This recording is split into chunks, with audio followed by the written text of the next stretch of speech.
if you want to capture the attention of recruiters, you do not put your job description on your summary. Your professional summary section is where you write about who you are, what value you bring to the table, what skills you have, and how the company is going to benefit from you by showing them your previous impact, the impact you've had in the previous companies you've worked in. That's how you sell yourself.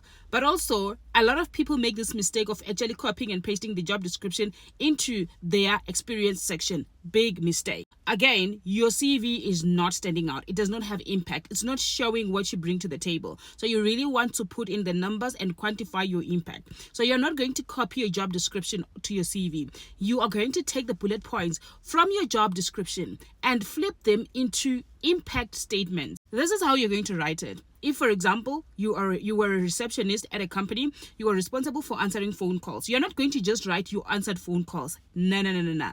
You are going to take it a step further and tell them you answered how many calls in a day.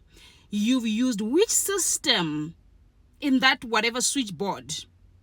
And how did you make sure that you are reducing customer or response time for customers? If customers were waiting 5 minutes for somebody to respond to their call, you did that and cut down that 5 minutes into 3 minutes or even less. That's how you show impact. You're telling them that you can answer 50 calls in a day versus somebody that just said they answer phone calls.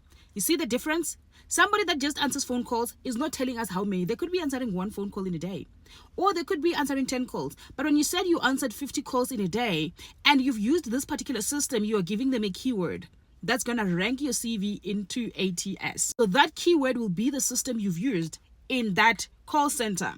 Okay? Tells them you have experience in this tool. So even when you write there on your experience section to say customer service, you see now customer service has become part of your bullet point. Now you are actually proving your skill. It's written there on your skill section, but now it's repeated here on your experience section. Now you're showing them you've actually done customer service or you've actually answered phone calls, and then you've actually used these tools. So again, you are linking the tool that you have written somewhere on your tools or technical skills to say, I've used this tool. But now, if you just list it, but you don't link it to anything, it does not prove that you've actually done that job and actually used that system.